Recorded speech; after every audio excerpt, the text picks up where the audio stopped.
오늘은 요한계시록에 기록된 7가지 복 중에서 5번째 복을 살펴보도록 하겠습니다.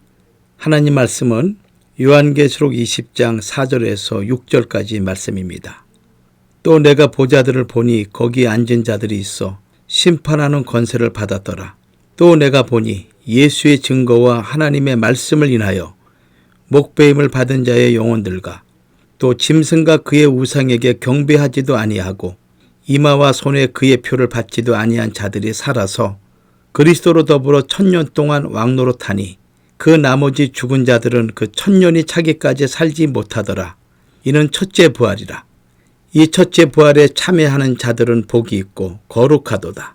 둘째 사망이 그들을 다스리는 권세가 없고 도리어 그들이 하나님과 그리스도의 제사장이 되어 1000년 동안 그리스도로 더불어 왕노릇하리라. 아멘. 지난 시간까지 우리는 4가지 복을 살펴봤습니다.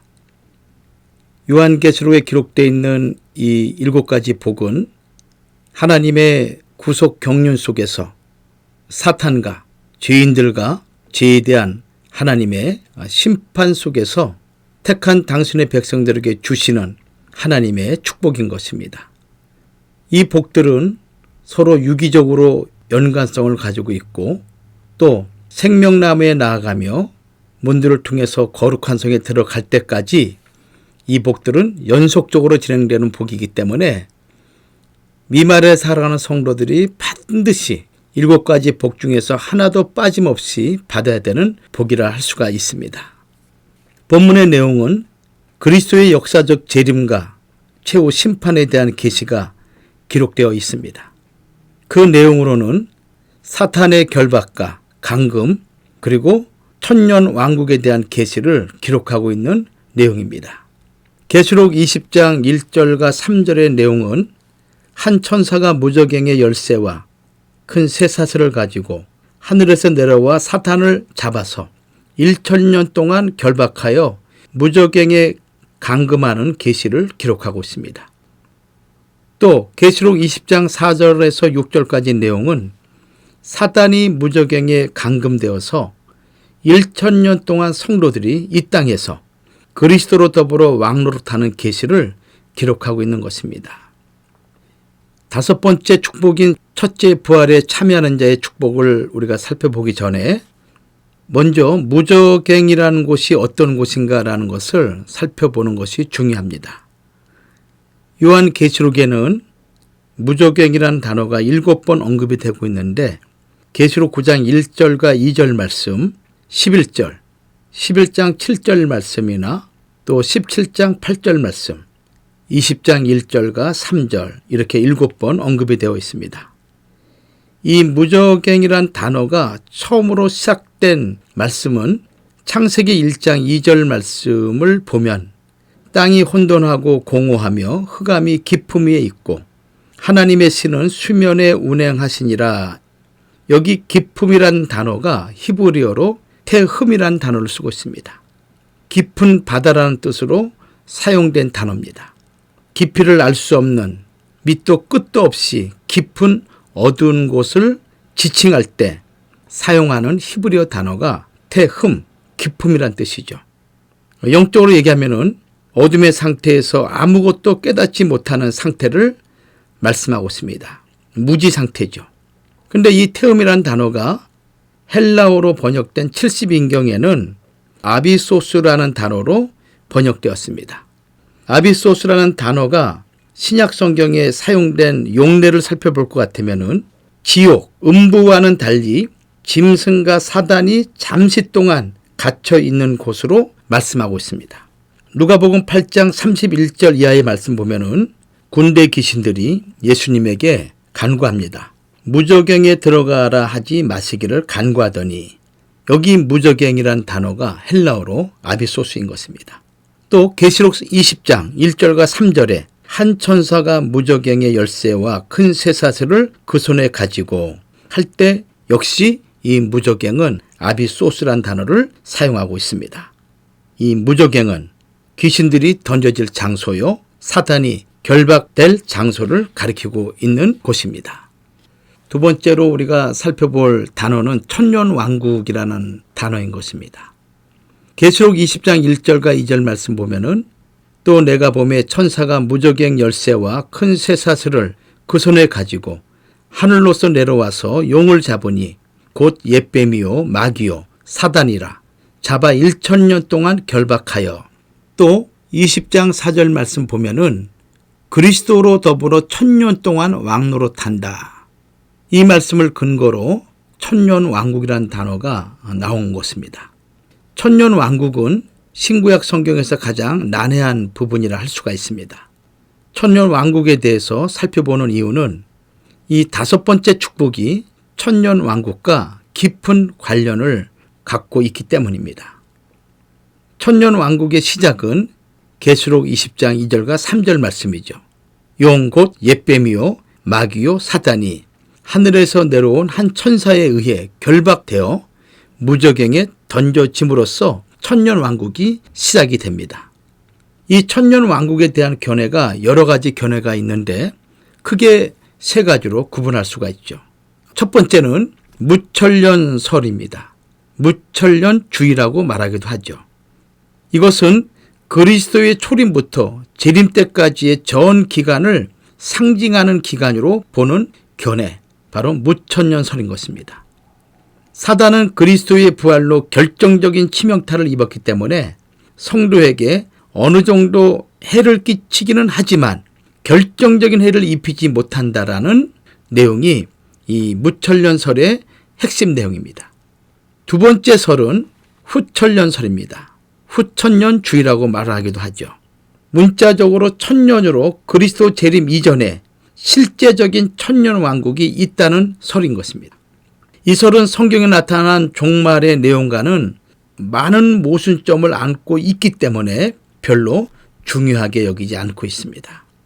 세 번째 설은 역사적 전천년설입니다. 역사적 전천년주의라고도 하죠. 역시 문자적으로 천년으로 그리스도의 재림 이후 지상에 실제적으로 천년왕국이 건설된다는 것입니다. 사탄은 이 천년 기간 동안 실제로 무저갱에 갇혀 있기 때문에 갇혀 있는 동안 성도들을 해할 수 없다는 것입니다. 그리고 실제적인 천년 동안 만국을 다스리는 권세를 얻어 주님과 함께 만국을 다스리는 것을 의미하는 내용이죠.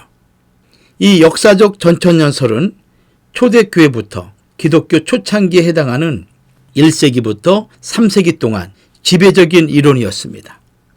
주님의 사랑하시는 수제자였던 사도 요한은 자신의 수제자이면서 서머나 교회의 감독이었던 폴리갑에게 역사적 전천년설을 전승하였고, 폴리갑은 그의 제자였던 이레니우스에게 전승시켜서 초대교회의 정통신학의 계열에 세워진 정설로 받아들이고 있는 설인 것입니다. 세 번째는 첫째 부활에 참여할 성도가 받을 축복이 무엇인가? 첫 번째 축복이 둘째 사망이 그들을 다스릴 권세가 없는 축복입니다. 둘째 사망과 상관이 없다는 것이죠. 그러면은 둘째 사망이 무엇이겠습니까? 둘째 사망에 대한 언급은 첫째 사망이 있음을 말하고 있는 것입니다. 첫째 사망은 성도나 불신자들을 막론하고 모든 사람이 겪는 육체적인 죽음을 의미하는 것입니다. 히브리 9장 27절 말씀 보면은 한 번 죽는 것은 사람에게 정하신 것이요 그 후에는 심판이 있으리니. 둘째 사망이란 육체의 죽음과는 달리 영육 간에 영원한 지옥 형벌에 처해지는 것을 의미하고 있습니다. 그리스도께서 재림하실 때 성도는 영생에 이르게 되지만 불신자들은 다시금 영원한 형벌을 당하게 되는데 그것을 둘째 사망이라고 하는 것입니다. 계시록 20장 14절과 15절 말씀 보면은 사망과 음부도 불못에 던지우니 이것은 둘째 사망 곧 불못이라. 누구든지 생명책에 기록되지 못한 자는 불못에 던지우더라. 계시록 20장 5절 말씀에도 이 첫째 부활에 참여하는 자들은 복이 있고 거룩하도다. 둘째 사망이 그들을 다스리는 권세가 없고 도리어 그들이 하나님과 그리스도의 제사장이 되어 천년 동안 그리스도로 더불어 왕노릇하리라. 표준 세번역에는 이 말씀을 이렇게 표현하고 있습니다. 이 첫째 부활에 참여하는 사람은 복이 있고 거룩합니다. 이 사람들에게는 둘째 사망이 아무런 세력도 부리지 못합니다. 이 사람들은 하나님과 그리스도의 제사장이 되어서 1000년 동안 그와 함께 다스릴 것입니다. 라고 기록하고 있습니다. 자, 그렇다면은 첫째 부활이란 무엇을 의미하고 있는가라는 것입니다. 이 첫째 부활과 관련해서 사도 바울은 고린도전서 15장 23절과 24절 말씀 보면은 부활의 순서를 언급하고 있습니다. 그러나 각각 자기 차례대로 되리니 먼저는 첫 열매인 그리스도요. 다음에는 그리스도 강림하실 때 그에게 붙은 자요. 그 후에는 나중이니 저가 모든 정사와 모든 권세와 능력을 멸하시고 나라를 아버지 하나님께 바칠 때라. 저가 모든 원수를 그 발 아래 둘 때까지 불갑을 왕노릇 하시리니. 현대인 성경에는 이렇게 표현하고 있습니다. 그러나 부활에는 각자 자기 차례가 있습니다. 첫째는 첫 열매이신 그리스도이고 다음은 그리스도께서 다시 오실 때 그분을 믿었던 모든 성도들입니다. 이렇게 표현하고 있습니다. 순서가 있다는 것이죠. 여기 먼저라는 이 단어는 헬라어로 아팔케라는 단어예요. 첫 열매란 뜻이죠. 두 번째, 그 후에는 헬라어 에페이타라는 뜻인데 다음에, 그 후에. 세 번째, 나중에는 헬라어로 에이타입니다. 그리고 나서 그 다음에는 이렇게 순서를 3단계로 표현하고 있다는 것입니다. 다니엘 12장 2절 말씀을 보더라도 다니엘 선지자는 의인과 악인의 부활이 있음을 말씀하셨고 또 요한복음 5장 28절과 29절 말씀 보면은 주님께서도 선한 자의 부활과 악한 자의 부활, 생명의 부활과 심판의 부활을 말씀하고 있음을 우리는 요한복음 5장 28절과 29절 말씀을 통해서 볼 수가 있습니다. 그리스도께서는 2000년 전에 부활하셨습니다. 신자의 부활과 불신자의 부활은 미래에 있을 것이죠. 그렇다면 첫째 부활은 성도들의 부활을 의미하는 것입니다. 따라서 첫째 부활에 참여하는 자가 복이 있다라고 하는 이 말씀은 성도들의 부활을 가리키는 것이요. 이 성도들은 끝까지 하나님의 계명과 예수의 믿음을 지킨 자들이 첫째 부활에 동참한다는 것입니다. 이 첫째 부활과 둘째 부활의 시기를 바로 아는 것은 그리스도의 지상 천년 왕국을 이해하는 데 매우 중요합니다. 자, 그러면은 첫째 부활의 시기가 언제일까요? 성경은 성도들의 부활 시기를 이렇게 표현하고 있습니다. 이 시대의 마지막 날. 요한복음 6장 39절 말씀이나 40절, 44절이나 54절 말씀 보면은 주께서 말씀하시기를 마지막 날에 내가 이를 다시 살리리라. 이렇게 반복해서 말씀하고 있습니다. 또 그리스도께서 재림하시는 날이라고 말씀하고 있습니다. 구체적으로 말씀드리면은 그리스도께서 재림하시는 날에 그리스도 안에서 잠자는 자들을 부활시키고 연이어 공중으로 끌어올려 공중에서 주님을 영접하게 하실 것이라고 말씀하고 있는 것입니다. 이 말씀이 데살로니가 전서 4장 16절에서 17절에 기록되어 있죠. 주께서 호령과 천사장의 소리와 하나님의 나팔로 친히 하늘로 쫓아 강림하시리니 그리스도 안에서 죽은 자들이 먼저 일어나고 그 후에 우리 살아남은 자도 저희와 함께 구름 속으로 끌어올려 주님 재림하시는 날에 그리스도 안에서 잠자는 자들이 먼저 부활하는 것입니다. 그리고 주님을 공중에서 영접한다는 것입니다. 그리스도 안에서 죽은 자들 누굽니까? 예수 그리스도를 믿다가 세상을 떠난 모든 성도들을 가리킵니다. 여기에는 구약시대 모든 성도들과 신약시대의 모든 성도들을 포함하고 있는 것입니다. 그리스도 안에서 죽은 자들이 먼저 일어나고 이 단어가 바로 첫 번째 부활을 말씀하고 있는 것입니다. 첫 번째 부활이 있으니 나중에 부활도 있게 되는 것이죠. 그러나 첫째 부활과 둘째 부활은 부활의 대상자, 시기, 성질 등에 있어서 대조적으로 상반되고 있다는 것을 우리가 기억할 필요가 있습니다. 자, 그러면은 첫째 부활이 성도들의 부활이라고 우리가 살펴봤습니다. 둘째 부활은 누구의 부활이겠습니까? 불신자들의 부활이죠. 첫째 부활이 있으니 둘째 부활이 있을 것은 당연한 것이죠. 고린도전서 15장 23절에 그 후에는, 데살로니가전서 4장 17절에도 그 후에는, 이 단어들은 둘째 부활을 가리키고 있습니다. 죽은 자들 가운데서 먼저 일어날 사람들은 첫째 부활에 참여하는 사람들이요, 죽은 자들 가운데서 나중에 일어날 사람들이 둘째 부활에 참여할 사람들이라는 것입니다. 계시록 20장 5절에도 이렇게 기록되어 있지 않습니까? 그 나머지 죽은 자들은 천년이 차기까지 살지 못하더라. 신자의 부활이 그리스도의 천년왕국 직전에 있을 반면에 불신자들의 부활은 지상 천년왕국 끝 무렵 백보자 심판 바로 전에 있을 것을 말씀하고 있는 것입니다. 신자의 부활과 불신자의 부활 사이에는 천년이란 간격이 있는 것입니다. 불신자들은 부활하여 최후의 심판을 받고 지옥으로 갈 수밖에 없는 영원한 형벌을 받게 될 것이라고 계시록 21장 11절과 14절에 말씀하고 있습니다. 두 번째 축복은 하나님과 그리스도의 제사장이 되는 축복입니다. 성경에는 그리스도와 더불어 천년 동안 왕노릇 한다는 말씀이 계시록 20장 4절과 6절 두 번 나옵니다. 창세기 3장 15절에 약속하신 여자의 후손이 마리아를 통해서 오시게 되죠. 그리고 십자가의 죽으심으로 이제 아담의 후손은 만인 제사장의 직분을 수행하게 됩니다. 그러나 그 직분은 그리스도의 재림으로 천년 왕국에서 누리게 될 제사장직과 비교할 수 없는 것입니다. 구속사적인 입장에서 출애굽기 19장 23절에 시내산 언약을 맺으면서 제사장직이 역사 속에 전개되어 오게 됩니다. 그리고 이 제사장직은 영원한 우리의 대제사장이신 예수 그리스도를 통하여 성취되죠. 에덴 동산에서 잃어버린 왕같은 제사장직이 예수 그리스도의 성취를 통해서 이제 우리 성도들에게 회복되는 것입니다. 제사장은 하나님의 성전에서 수종드는 자들입니다. 그러므로 첫째 부활에 참여하는 자들은 하나님 앞에 나아갈 뿐만 아니라 보좌에 앉아서 왕같은 제사장의 역할을 한다는 것입니다. 로마서 15장 16절 말씀 보면은 이 은혜는 곧 나로 이방인을 위하여 그리스도 예수의 일꾼이 되어 하나님의 복음의 제사장 직무를 하게 하사 이방인을 제물로 드리는 그것이 성령 안에서 거룩하게 되어 받으심즉 하게 하려 하심이라. 바울의 고백이죠.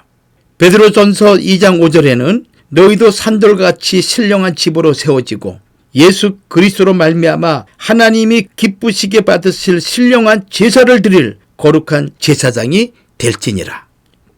베드로전서 2장 9절 오직 너희는 택하신 족속이요 왕같은 제사장들이요 거룩한 나라요 그의 소유된 백성이니 이는 너희를 어두운 데서 불러내어 그의 기이한 빛에 들어가게 하신 자의 아름다운 덕을 선전하게 하려 하심이라. 얼마나 놀라운 축복입니까? 우리 아버지께서 믿는 당신의 자녀들에게 이 축복을 주기 위해서 지금 기다리고 계시는 것입니다. 세 번째 축복은 그리스도와 더불어 왕으로 사는 축복입니다. 그리스도와 더불어 왕으로 사는 축복이다. 첫째 부활에 참여하는 거룩한 자들에게 주어지는 세 번째 복입니다. 그리스도와 더불어 왕노릇 한다는 의미가 무엇이겠습니까?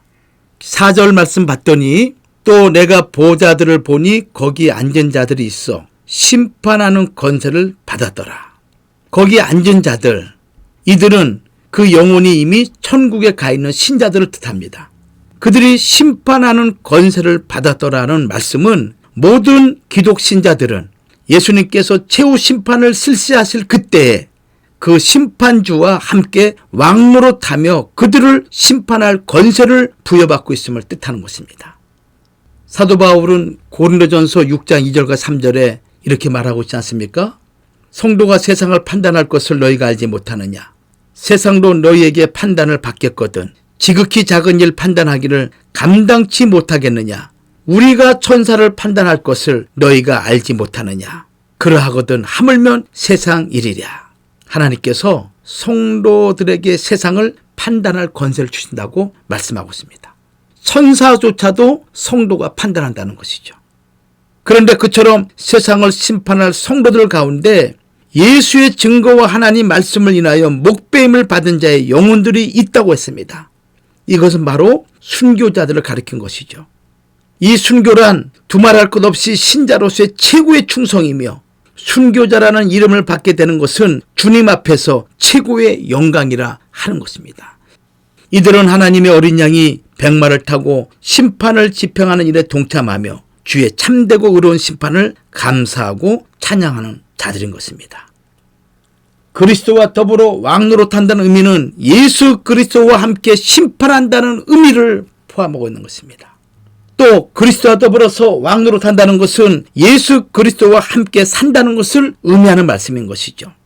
계시록 20장 4절에서 살아서 그리스도와 더불어 1000년 동안 왕노릇하니 이렇게 표현하고 있습니다. 또 짐승과 그의 우상에게 경배하지도 아니하고 이마와 손에 그의 표를 받지도 아니한 자들이 살아서 그리스도와 더불어 1000년 동안 왕노릇하니 이는 첫째 부활이라. 계시록 20장 4절 말씀입니다. 여기 짐승이라는 것은 요한계시록 13장에 나오는 적그리스도를 말하고 있는 것이죠. 그의 우상이라는 것은 적그리스도가 펼치는 우상 종교운동을 가리키는 말인 것입니다. 요한계시록에는 용으로 나타나는 사탄이 적그리스도인 짐승과 거짓 선지자들과 연합으로 교회를 박해하고 교회를 핍박하는 것입니다. 이처럼 사단의 사주를 받은 적그리스도의 활동은 거짓 종교 지도자들을 앞세워서 교회를 파괴하고 교회를 오염시키고 성도들을 진리의 길에서 벗어나 비진리의 길로 세상과 타협하도록 하고 우상에게 절하게 하는 교활한 수를 쓴다는 것입니다. 이때 신앙의 절개를 끝까지 지킨 성도들, 절대로 비진리와 타협하지 않은 성도들, 우상을 경배하지도 짐승의 수를 받지도 아니하고 끝까지 외톨이가 됨을 감수한 교회 성도들만이 그리스도와 더불어서 왕노릇할 수 있다고 명백하고도 단호하게 선포하고 있습니다. 성도 여러분, 명심하십시오. 하나님의 말씀을 지키는 것 때문에, 예수의 믿음을 지키는 것 때문에 이 땅에서 우리가 말할 수 없는 박해와 핍박을 받을 수 있습니다. 또 외톨이가 될 수가 있습니다. 아무도 나를 인정해 주지 않고 아무도 나를 받아주지 않는 냉대와 조소 가운데 살아갈 때가 있습니다.